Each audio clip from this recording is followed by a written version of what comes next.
አይ በድሮ ጊዜ አሁን ይሄ ሁሉ የለም፣ ግን ደስ ይል ነበር ፍቅራቸው። በሉ እንማማር። ቅድስት ጥያቄሽን ጠይቂ። እማዬ ትገርሚያለሽ።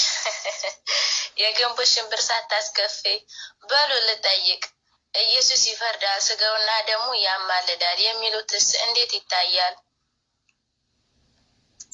በፕሮቴስታንት አስተምህሮ የደነዘዙ ሰዎች ክብር ይግባውና መድኃኒታችን ኢየሱስ ክርስቶስን ከማዳን ከቤዛነት ስራው ፍጻሜ በኋላም አማላጅ እንደሆነ አድርገው ይናገራሉ፣ ያስተምራሉ። ለዚህም እንዲረዳቸው የቅዱሳት መጻሕፍትን ንባብ ያበላሻሉ፣ ትርጓሜውን ይለውጣሉ። እነዚህ ሰዎች ከሚታወቁባቸው አስተምህሮቻቸው መካከል ቀደምት አበው ያቆዩአቸውን አዋልድ መጻሕፍት በውሃ ቀጠነ መተቸት አንዱ ነው። ምንም እንኳ አዋልድ መጽሐፍትን የሚጠሉና የሚንቁ ቢሆንም ሰይጣን ላመሉ መጽሐፍ ቅዱስን ይጠቅሳልና እነሱም ለክህደታቸው የሚመች ከመሰላቸው የአዋልድ መጽሐፍትንም አጣመው ለመጠቀም ይሞክራሉ። በዚህ አግባብ ከሚጠቅሷቸው ደገኛ የቤተ ክርስቲያን መጽሐፍትን አንዱ ቅዳሴ ሐዋርያት ነው። ኢየሱስ ያማልዳል የሚለውን አዘምነው ኢየሱስ በዙፋኑ ተቀምጦ እንደሚፈርድ እናውቃለን። ያማልዳን የምንለው የሞተው ይልቁንም ከሙታን የተነሳው በእግዚአብሔር ቀኝ ያለው ደግሞ ስለኛ የሚማልደው ክርስቶስ ኢየሱስ ነው። በሌላው የቀድሞ ትርጉም ቁጥር 34ን እርሱ ሲያጸድቅ የሚፈርድ ማን ነው? ክርስቶስ ኢየሱስ ሙቶ ከሙታን ተለይቶ ተነስቶ በአብ ቀኝ ተቀምጧል፣ ስለ እኛም ይፈርዳል ብሎ ተርጉሞታል። ወደ ሮሜ ሰዎች ምዕራፍ 8 ቁጥር 34። ለዚህም የሚጠቅሱት ንባቡን እንጂ ትርጓሜውን ሳይመለከቱ ስለ እኔ በቀራንዮ የፈሰሰ ንጹሕ የሚሆን የመሲህም ደም እነሆ ስለ እኔ ይጮሃል። ይህ የሚናገር ደም የኔን የባሪያህን ኃጢአት የሚያስተሰርይ ይሁን የሚለውን ነው። ይህ ገጸ ንባብ የሚገኘው በቅዳሴ ሐዋርያት ቁጥር 106 ላይ ነው። የቅዳሴውም አንድምታ ትርጓሜ ግን የሚጮህ የሚካሰስ ዋጋ እንደሚያሰጥ ዋጋዬን የዘላለም ሕይወት ይሰጠኛል ማለት ነው ብሎ ምስጢራዊ መልእክቱን ነግሮናል። ምክንያቱም ጌታችን ስጋዬን የሚበላ ደሜን የሚጠጣ የዘላለም ሕይወት አለው ብሎናልና። የዮሐንስ ወንጌል ምዕራፍ 6 ቁጥር 53 ላይ በቅዳሴው የሚጮህ ደም የሚናገር ደም ተብሎ የተነገረው ስጋውና ደሙ ቅዱስ ቁርባን ነፍስ የተለየው መለኮት ግን የተዋሃደው ሕያውና ዘላለማዊ መሆኑን ለመመስከር ነው። ቅዱስ ጴጥሮስ በስጋ ሞተ፣ በመንፈስ በመለኮት ግን ሕያው ሆነ። ነፍስ ስጋን እንደተለየችው ሕያው መለኮት አልተለየውም ያለው ይሄንን ነው። አንደኛ ጴጥሮስ ምዕራፍ 3 ቁጥር 18 ላይ ሐዋርያው ቅዱስ ጳውሎስም የክርስቶስ ስጋውና ደሙ መለኮት የተዋሃደው መሆኑን ሲመሰክር የእግዚአብሔር ደም ብሏል። የሐዋርያት ሥራ ምዕራፍ 20 ቁጥር 28 ላይ ታዲያ ኢየሱስ ይፈርዳል፣ ስጋውና ደሙ ያማልዳል ማለት ምን ማለት ነው? በእርሱና በስጋው ደሙ መካከል ልዩነት አለ እንዴ? እርሱ ሌላ ስጋው ደሙ ደግሞ ሌላ ነው? እንዲህ አይነቱ አካሄድ አንዱን ክርስቶስን ለሁለት ከፍለው በተዋህዶ ከሁለት አካል አንድ አካል ከሁለት ባህሪ አንድ ባህሪ የሆነውን አንዱን ክርስቶስን ሁለት ባህሪ አድርገው በስጋው ወደ ሰርግ ቤት ተጠራ፣ በመለኮቱ ደግሞ በተአምር ውሃውን ወደ ወይን ጠጅ ለወጠ እንደሚሉ ውጉዛን ካቶሊካውያን መሆን ነው። ምክንያቱም ወደ ሰርግ ቤት የተጠራው ተአምር ያደረገውም ከተዋህዶ በኋላ መለየት የሌለበት አንዱ ክርስቶስ ነው። እኛም የምንቆርበው በተዋህዶ መለኮት የከበረውን የአንዱን የኢየሱስ ክርስቶስን ስጋና ደም ነው። እርሱም የዘላለምን ሕይወት የሚሰጥ ነው። ሐዋርያው ቅዱስ ጳውሎስ የምንቆርበው ቅዱስ ቁርባን በዕለተ ዓርብ በመስቀል ላይ ከተቆረሰው የክርስቶስ ስጋና ደም ጋር አንድ ነው ያለው ለዚህ ነው። አንደኛ ቆሮንቶስ ምዕራፍ 11 ከቁጥር 29። ሰዎች ስጋውና ደሙን እንዳይቀበሉ የሚያደርጓቸው ምክንያቶችና መፍትሄዎች ምንድን ናቸው? ቃለ ሕይወት ያሰማልን የኔ ጎበዝ እህት። ክርስቲያኖችን ቅዱስ ስጋውንና ክቡር ደሙን እንዳይቀበሉ የሚያደርጓቸው ብዙ ምክንያቶች ቢጠቀሱም ባለመቀበል የቀረውን ዋጋ ግን ሊመልሱት አይችሉም። ብዙውን ጊዜ የሚጠቀሱት ምክንያቶች ስለ ቅዱስ ቁርባን በሚገባ አለመረዳት፣ መቅሰፍት ያመጣብኛል ብሎ መፍራት፣ ከኃጢአት አልተለየውም አልበቃሁም ማለት፣ ከቆረብኩ በኋላ መልሼ ኃጢአት እሰራለሁ ማለት፣ እንዲሁም ስሸመግል እቀበላለሁ ማለት እና የመሳሰሉት ናቸው። መድኃኒታችን ኢየሱስ ክርስቶስ ኢየሱስም በሰማ ጊዜ አላቸው፣ የታመሙ እንጂ ጤነኞች ባለመድኃኒትን አይሹትም። ነገር ግን ሂዱ እወቁትም፣ ይህ ምንድን ነው? ኃጥአንን ወደ ንስሐ ልጠራ መጣሁ እንጂ ጻድቃንን ለመጥራት አልመጣሁምና። የማቴዎስ ወንጌል ምዕራፍ 9 ቁጥር 12 እስከ 13 እንደተባለው ይህ መድኃኒት ለታመሙት ነውና ከምክንያተኝነት ወጥተን ቅዱስ ሥጋውንና ክቡር ደሙን ልንቀበል ይገባል።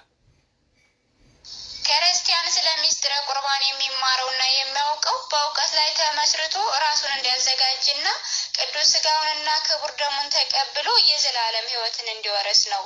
ሥጋዬን የሚበላ ደሜንም የሚጠጣ የዘላለም ሕይወት አለው እንደተባለ ሥጋውን የሚበላ ደሙንም የሚጠጣ በክርስቶስ ይኖራል። ሥጋውን ያልበላ ደሙንም ያልጠጣ ግን ለዘላለም የዘላለም ሕይወትን አያይም። ስለዚህም ቅዱስ ሥጋውንና ክቡር ደሙን መቀበል እንጂ ላለመቀበል ምክንያት ማቅረብ የዘላለም ሕይወትን አያሰጥምና ሁሉም ክርስቲያን ንስሐ እየገባ ቅዱስ ሥጋውንና ክቡር ደሙን ሊቀበል ይገባዋል።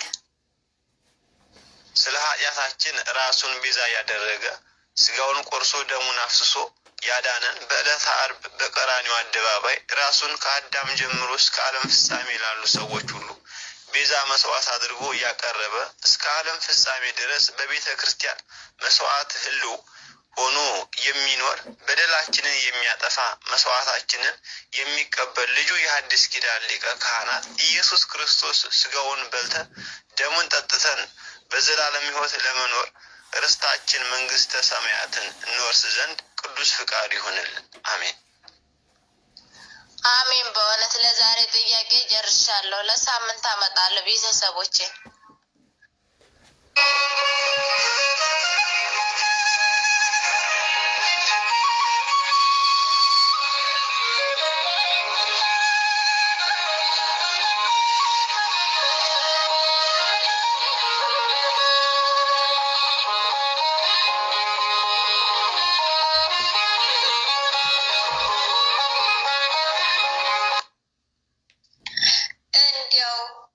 እንዲያው ወዲያልኛውንስ እንዲያው በመጦሪያዬ የከብት አዛባ ልዛቅ?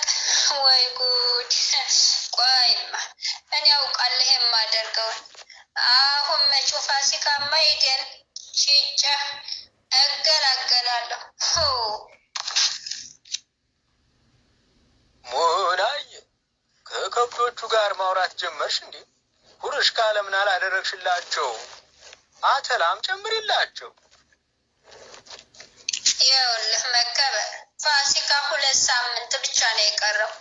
ስለዚህ እያወጣሽ ሽጣቸው፣ ጥሩ ዋጋ ያወጣሉ። እንዴ እንደማይሸጡ ተናግሬያለሁ። ግጦሽ የምወስዳቸው እኔ። አዛባ የምትዝቀው ልጅቱ ሳርና ፉርሽካ መስጠት ነው የከበደሽ? ወይ ጉድ! መከበር እኔ ካንተ ጋር ንትርክ አልፈልግም። ተናግሬያለሁ። ና አሁን ና ግባና አሟሽ።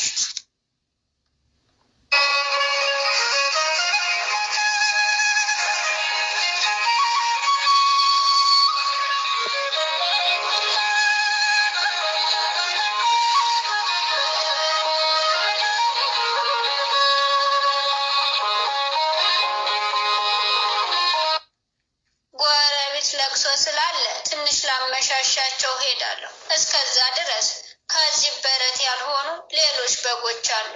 እነርሱን ደግሞ ላመጣ ይገባኛል። ድምፄንም ይሰማሉ፣ አንድ መንጋም ይሆናሉ። እረኛውም አንድ ነው። የቅዱስ ዮሐንስ ወንጌል ምዕራፍ 10 ከቁጥር 16 ላይ ያለውን አስረዱኝ። በጎች እየተባሉ ምዕመናንን በለመለመች መስክ በቤተ ክርስቲያን በማሰማራት የዮታ የተባለ ቃሉን የሚመግባቸው እረኛቸው ነው። ወተት የሆነ ቃሉን በመመገብ በክርስቲያናዊ ሕይወት በማጽናት ለስጋው ደግሞ በማብቃት ለሰማያዊ ርስት ያዘጋጃቸዋል። ይህንን ለማድረግ ደግሞ እያንዳንዱን በግ ምዕመን በስም ማወቅና መለየት፣ ሊቀርባቸውና ሊከታተላቸው የሚመገቡትም ቃለ እግዚአብሔር ያዘጋጅላቸዋል። ምዕመናን፣ እግዚአብሔር እረኛዬ ነው፣ የሚያሳጣኝ የለም። በለመለመ መስክ ያሳድረኛል፣ በዕረፍት ውኃ ዘንድ ይመራኛል ማለት የሚችሉትና የእግዚአብሔርን ቸርነት ሊረዱ የሚችሉት አይንተ እግዚአብሔር በተባሉ ካህናት በሚገባ ሲጠበቁና ቃሉን በአግባቡ ሲመገቡ ነው። ሆኖም በጎች ምዕመናን ሕገ እግዚአብሔር እንዲዘነጉና ብሎም ኃጢአት በመስራት ከእረኛቸው እየራቁም ይሄዳሉ። እረኛቸው ግን መመለሻ መንገዱን እስኪያገኙ ድረስ በትዕግስት ይጠብቃቸዋል። ጌታችን ኢየሱስ ክርስቶስ በአንቀጸ ጻግዕ ሲያስተምር ከዚህም በረት ያልሆኑ ሌሎች በጎች አሉኝ፣ እነርሱን ደግሞ ላመጣ ይገባኛል፣ ድምፄንም ይሰማሉ፣ አንድ መንጋም ይሆናሉ፣ እረኛውም አንድ ብሏል። ሕዝብና አሕዛብን አንድ ያደረገ ወልደ አምላክ ኢየሱስ ክርስቶስ የቤዛነት ስራውን የሰራው ዓለም ሁሉ በእርሱ እንዲያምንና የዘላለም ሕይወት እንዲያገኝ ነው። የቅዱስ ዮሐንስ ወንጌል ምዕራፍ 3 ከቁጥር 16። አምላካችን ሁሌም ወደ እርሱ እንድንመለስ ይፈልጋል። የመዳን ቀን አሁን ነው። አንደኛ ወደ ቆሮንቶስ ሰዎች ምዕራፍ 6 ከቁጥር 2 ይላልና ቃሉ።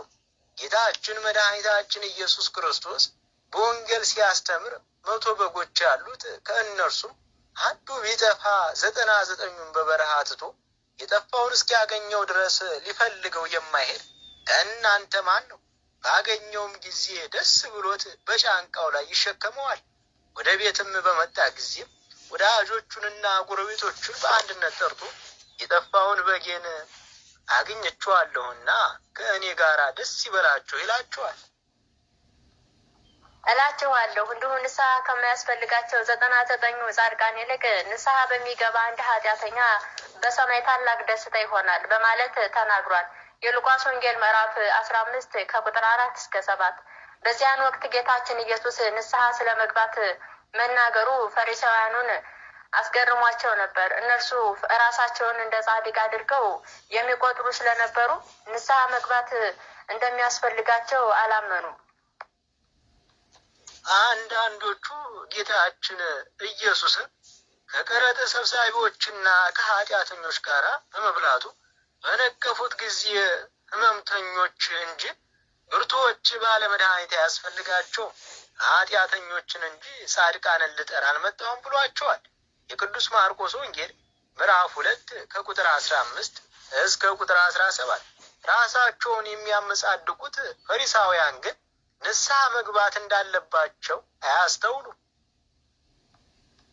ስለጠፋው በግ ምሳሌ አድርጎ ጌታችን ኢየሱስ ያስተማረው ኃጢአተኞች ንስሐ ገብተው መዳን እንደሚችሉ ለማስረዳት ነው። እላችኋለሁ እንዲሁ ንስሐ በሚገባ በአንድ ኃጢአተኛ በእግዚአብሔር መላእክት ፊት ደስታ ይሆናል አለ። የሉቃስ ወንጌል ምዕራፍ 15 ከቁጥር 10። ስለዚህ በኃጢአት ውስጥ ያሉ ሰዎችም ይህን ቃል በመረዳት በንስሐ ወደ አምላካቸው ይመለሱ ዘንድ ተጠርተዋል። በጎች ወደ በረታቸው ተመልሰው እረኛቸውን ማግኘት አለባቸውና ምዕመናንን እንዲጠብቁ ሰማያዊ ስልጣንን የተቀበሉ ካህናትም ከግል ሕይወታቸው በተጨማሪ በተሰጣቸው የክህነት ስልጣን ምን እንደሰሩበት በሊቀ ካህናት ኢየሱስ ክርስቶስ ይጠየቃሉ። ስለሆነም ካህናት ለልጅነት ተጠርተው ነገር ግን የእግዚአብሔር ልጆች እንዲሆኑ ያልተነገራቸውን የጠፉ የተባሉትን በማስተማርና በማጥመቅ ወደ አምልኮተ እግዚአብሔር የመመለስ መንፈሳዊ ግዴታ አለባቸው። ምዕመናንም ቸሩ እረኛ መድኃኔዓለም በዳግም ምጽአቱ በቀኙ ከሚያቆማቸው በጎች ከተመሰሉ ማህበረ ጻድቃን ለመደመር በሕገ እግዚአብሔር በመኖር ሊጸኑ ይገባል። ሁላችንም ኃላፊነታችንን በአግባቡ ተወጥተን የሰማያዊ ክብር ተካፋዮች እንድንሆን የእግዚአብሔር ቸርነት አይለየን። ተረዳሽማ? አሚን። በእውነቱ አዎ ተረድቻለሁ። አሁን ስለመሸ ሳምንት ጠይቃችኋለሁ። ለቅሶ ምሽት ልሂድ። ሰላም አምሹ። ሙሴውን በእርሳሉ